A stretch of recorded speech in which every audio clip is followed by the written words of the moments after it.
Good morning, students. Today we will start our next topic of chapter number 7 cone. Next start कर रहे हैं हम 7.14 article से। Last time ने example number 2 कर लिया था। नेक्स्ट है हमारे पास कौन represented by the general equation of second degree. कि अगर आपके पास ये देखो, आपके पास स्टूडेंट्स आपको इक्वेशन दिख रही है, ठीक है। ये इक्वेशन हमारे पास किसकी इक्वेशन है? जनरल इक्वेशन ऑफ अ कौन, ठीक है। जैसे हमने जनरल इक्वेशन ऑफ स्फीयर पढ़ी है ना, इस तरह से हमारे पास ये क्या है? जनरल इक्वेशन ऑफ अ कौन, ठीक है। तो to find the condition that the equation this may represent a cone, तो आपने ओनली कंडीशन ध्यान रखनी है। अगर इस टाइप की आपके पास कोई इक्वेशन दे रखी हो, ठीक है, तो अगर आपको क्वेश्चन आए कि आप कंडीशन निकालो कि ये इक्वेशन आपके पास रिप्रेजेंट कर रही है कौन को, तो हमारे पास क्या कंडीशन होती है? आपने डायरेक्ट कंडीशन ध्यान रखनी है। डिटर्मिनेंट में आपने क्या लिखना है?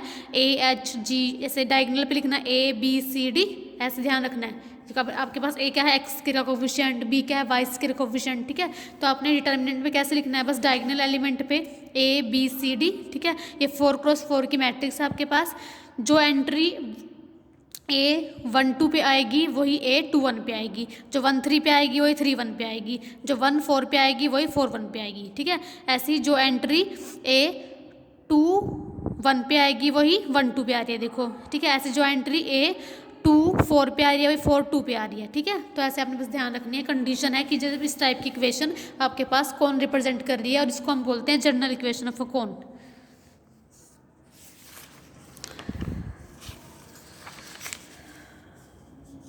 नेक्स्ट है स्टूडेंट्स आपके पास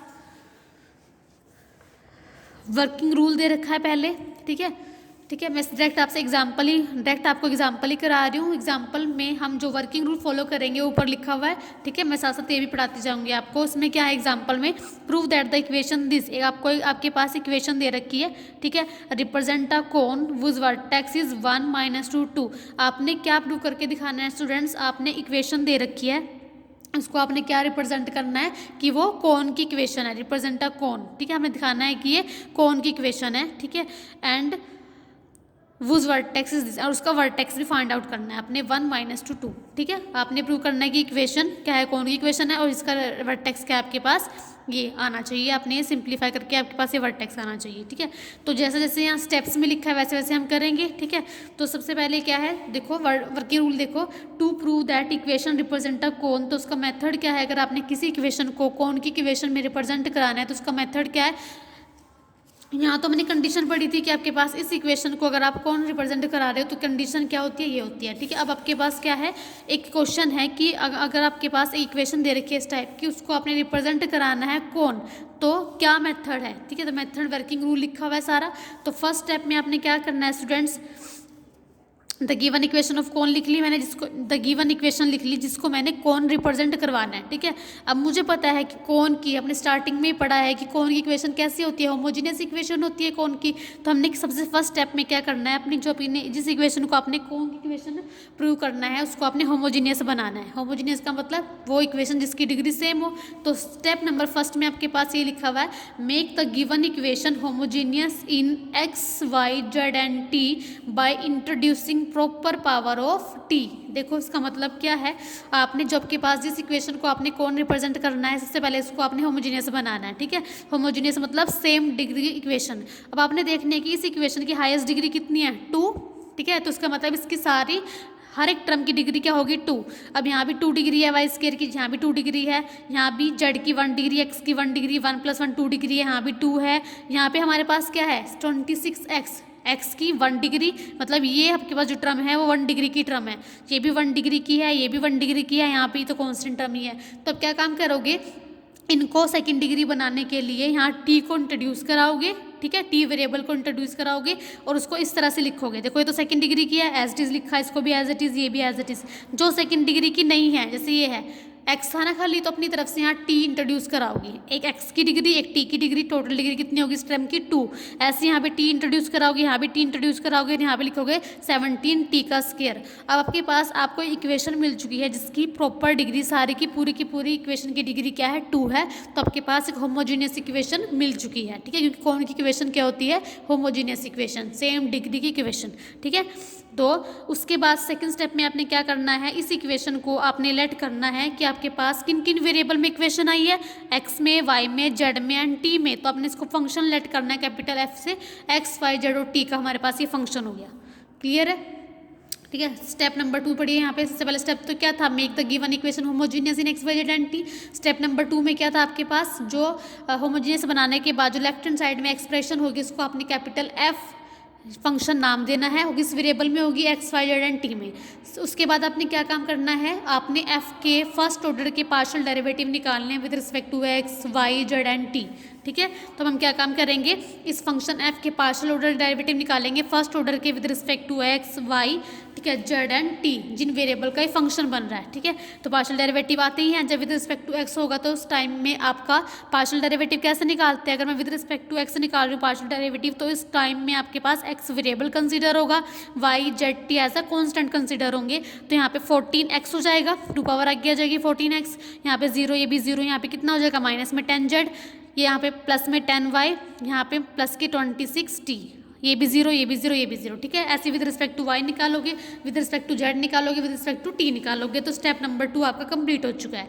स्टेप नंबर 3 में आपने क्या करना है, आपने पुट करना है टी को 1। ठीक है, ये सारे स्टेप एज इट इज ध्यान रखने हैं। ठीक है, आपके पास ये इक्वेशंस बनी होगी, जब डेरिवेटिव लेने के बाद उन सब में टी को 1 पुट करना है एंड फाइंड करना है, कर लिया बाय कर लिया एक्स, मतलब इन सब में जब आपके पास डेरिवेटिव लेने के बाद जो टर्म आई थी उन सब में आपने टी को 1 पुट करना है। ठीक है, तो अब इन बारी बारी टी को 1 पुट कर दीजिए, 26 हो जाएगा, यहाँ पे, यहाँ माइनस के 2 रह जाएगा, यहाँ पे प्लस के 2 रह जाएगा, यहाँ पे माइनस 34 रह जाएगा। उसके बाद आपने क्या काम करना है, ठीक है, कर लिया बाय कर लिया एक्स को भी 0 पुट करना है, सारी इक्वेशंस को टी को 1 पुट करने के बाद 0 पुट करना है। ठीक है, तो मैं पुट कर रही हूँ, कर लिया एफ बाय कर लिया एक्स को 0, जब मैंने टी को 1 पुट कर दिया था तो हमारे पास ये इक्वेशन इक्वल टू 0 हो जाएगी, बस टी को 1 पुट करना है यहाँ पे। ठीक है, यहाँ से इसने कॉमन लिया हुआ है 2 कॉमन आ सकता है, तो यहाँ पे हमारे पास कितना हो जाएगा 7x माइनस 5z, देखो ये इक्वेशन बनी हुई है। ठीक है, ये हो जाएगा प्लस के 5y, ठीक है, ये 13, ठीक है, टी तो 1 पुट कर दिया इक्वल टू 0। ठीक है, टी को 1 पुट करके फिर अपनी इक्वेशन को आपने 0 की वेट करना है सारी इक्वेशंस को, तो आपके पास 4 इक्वेशन आ जाएंगी। ठीक है, अब आपने क्या काम करना है, आपके पास एक्स वाई जेड में इक्वेशन आ गई 4, आपने एक्स वाई जेड की वैल्यू निकालनी है। ठीक है, तो आपने क्या काम करना है, किन्हीं, क्योंकि 3 अननोन्स है हमारे पास, तो 3 इक्वेशन से वो आ जाएंगे, तो किन्हीं भी 3 इक्वेशन से एक्स वाई जेड की वैल्यू निकाल, सॉरी एक्स वाई की वैल्यू निकाल के, एक्स वाई जेड की वैल्यू निकाल के, टी तुमने 1 पुट कर दिया, किन्हीं भी 3 इक्वेशन से एक्स वाई जेड की वैल्यू निकाल के किसी भी 4th इक्वेशन में पुट करनी है, तो वो जो एक्स वाई जेड की वैल्यू आएगी वो 4th इक्वेशन को सेटिस्फाई होनी चाहिए, मतलब left hand side equal to right hand side आनी चाहिए। ठीक है, तो इसका मतलब है कि एक्स वाई जेड की जो आपने वैल्यू निकाली है प्रॉपर ठीक है। ठीक है, तो अब मैं क्या काम कर रही हूँ, किन्हीं भी 3 से आप निकाल दो।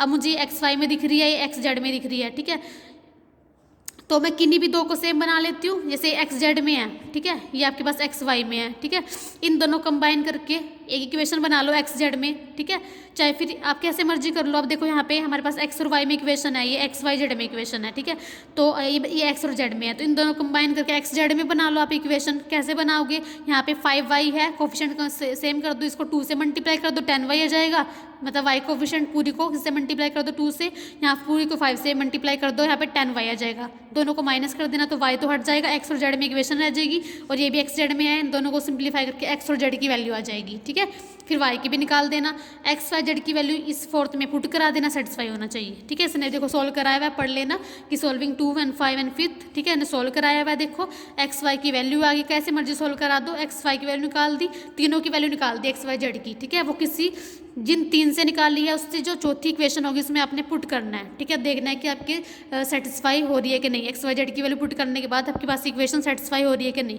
हो रही है, तो उसका मतलब एक्स वाई जेड की वैल्यू आपके पास बिल्कुल ठीक आई है। ठीक है, तो जो एक्स वाई जेड की वैल्यू होगी वो आपके पास वर्टेक्स बन जाएगा, किसका, कोन का। देखो ये लिखा हुआ है, जब आपके पास एक्स वाई जेड की वैल्यू आ जाएगी, ठीक है, the solving for x y z any 3 of this 4 equation, put this values of x y z in the 4th equation and show that it is satisfy. किन्हीं भी 3 से value निकाल के 4th में आपने पुट करनी है। ठीक है, अच्छा वर्टेक्स कैसे फाइंड आउट होगा, जो आपके पास एक्स वाई जेड की वैल्यू आई है वही आपका वर्टेक्स बन जाएगा, तो हमारे पास जो एक्स वाई जेड की वैल्यू आई है वही हमारे पास कौन का क्या हो जाएगा, वर्टेक्स। ठीक है, तो आपके पास इक्वेशन गिवन, अगर इस टाइप की इक्वेशन आपके पास गिवन हो तो उसको आपने अगर कौन रिप्रेजेंट कराना हो तो आपने ये वर्किंग रूल करना है, उसका वर्टेक्स भी निकालना है। सबसे पहले होमोजीनियस बनाना है, होमोजीनियस बनने का इसका मतलब क्या है, वो कौन इक्वेशन होगी, उसके बाद उसका वर्टेक्स निकालना है। क्लियर है, ठीक है। Next example number 4, prove that this type की equation represent a cone if this. ठीक है, आपने क्या प्रूव करना है कि ये इक्वेशन कौन रिप्रेजेंट कब करेगी, जब ये कंडीशन होल्ड होगी। ठीक है, तो सबसे पहले आपने ये करना है कि द गिवन इक्वेशन लिख ली, जिसको आपने कौन रिप्रेजेंट कराना है, कब। ठीक है, ये इक्वेशन कब कौन रिप्रेजेंट करेगी, जब ये कंडीशन एग्जिस्ट होगी। ठीक है, तो सबसे पहले अपने रिक्वायर्ड कंडीशन लिख दी। ठीक है, सॉरी, सबसे पहले अपने गिवन इक्वेशन लिख दी, जो जिसको हमने कौन रिप्रेजेंट कराना है। इसको हम अपने जर्नल इक्वेशन से कंपेयर करेंगे, comparing one with general equation. General equation of कौन, ये रही। ठीक है, इसको अपनी जनरल इक्वेशन से कंपेयर कराना है। ठीक है, तो कंपेयर कराओ इससे, ए एक्स स्क्वायर हमारी जनरल इक्वेशन ये रही, देखो इससे कंपेयर कराओगे इसको। ठीक है, तो एक्स स्क्वायर क्या कि ए है, यहाँ भी एक्स स्क्वायर का ए है, तो ए इक्वल टू ए हो गया। ऐसे वाई स्क्वायर कोएफिशिएंट बी है, यहाँ भी बी इक्वल टू बी हो गया, सी इक्वल टू सी हो गया। एफ वाई जेड का कोएफिशिएंट क्या होता है, एफ। ठीक है, 2f, यहाँ पे वाई जेड तो है ही नहीं, तो एफ भी 0, जी भी 0, एच भी 0। यहाँ पे क्या है 2u एक्स, एक्स का कोफिशिएंट क्या है 2u, यहाँ पे एक्स का कोफिशिएंट क्या है 2u, तो u इक्वल टू यू हो गया, v equal to v, w equal to w, d equal to d। ठीक है, तो अब ने पढ़ा है कि इस टाइप की इक्वेशन, ठीक है, रिप्रेजेंट कब कराती है कौन, अगर आपके पास ये कंडीशन होल्ड हो तो हम ये लिखेंगे कि आपके पास ये इक्वेशन कब रिप्रेजेंट करेगी कौन, अगर आपके पास, ठीक है, इक्वेशन 1 रिप्रेजेंट अ कौन इफ, अगर आपके पास ये कंडीशन होल्ड हो। डायगोनल पे लिखना ए बी सी डी, आगे मैंने बताया कैसे बनानी थी। यहाँ पे ए बी सी डी तो एज इट इज है, क्योंकि ए इक्वल टू ए है, बी इक्वल टू बी है, यू इक्वल टू यू है, और सबकी एफ की, जी की, एच की यहाँ वैल्यू पुट कर दोगे आप। ठीक है, अब इसको सिंप्लीफाई करोगे डिटर्मिनेंट वाले मेथड से। मैं फर्स्ट रो से इसको एक्सपेंड करा रही हूँ, ए एज इट इज, ये छोड़ा ही छोड़ा, तो आपके पास 3 क्रॉस 3 की मैट्रिक्स आ गई, 0 0 माइनस ऑफ, यहाँ पे यू आ जाएगा। ठीक है, माइनस ऑफ यू आ जाएगा ना, तो इसको छोड़ा, तब के पास 3 क्रॉस 3 की मैट्रिक्स आ जाएगी। आगे इसको डिटर्मिनेंट को सॉल्व कराया हुआ है, दोबारा से एक्सपेंड कराया है इसको भी एक्सपेंड कराया है। ठीक है, मैट्रिक्स मेथड से। ठीक है, उसके बाद जब अंदर मल्टीप्लाई कराओगे तो ये आ जाएगा। आपने किस टाइप की इक्वेशन बनानी है, किस टाइप की कंडीशन निकालनी है, u square upon a, v square upon b, d single है, तो आपने क्या काम करना है, सबसे पहले इनको पॉजिटिव बना दिया, a b c d, d single चाहिए ना, तो इस पूरी दोनों साइड ए बी सी से डिवाइड करा दिया, तो बी सी कैंसिल आउट हो जाएगा, यू स्क्वायर के अपॉन में ए आ जाएगा, वी स्क्वायर के अपॉन में बी आ जाएगा, डब्ल्यू स्क्वायर के अपॉन में सी आ जाएगा, इक्वल टू यहाँ पे a b c cancel out हो जाएंगे, क्योंकि मैं ए बी सी से डिवाइड करा रही हूँ ना, ए बी सी से, तो हमारे पास डी रह जाएगा। ठीक है, तो ये आपके पास रिक्वायर्ड कंडीशन आ गई। क्लियर है, तो इस तरह से हमारी 7.5 एक्सरसाइज कंप्लीट हो चुकी है। मैं एक आर्टिकल करा देती हूँ, एक क्वेश्चन करा देती हूँ 7.6 एक्सरसाइज का, बिल्कुल ही ईजी है।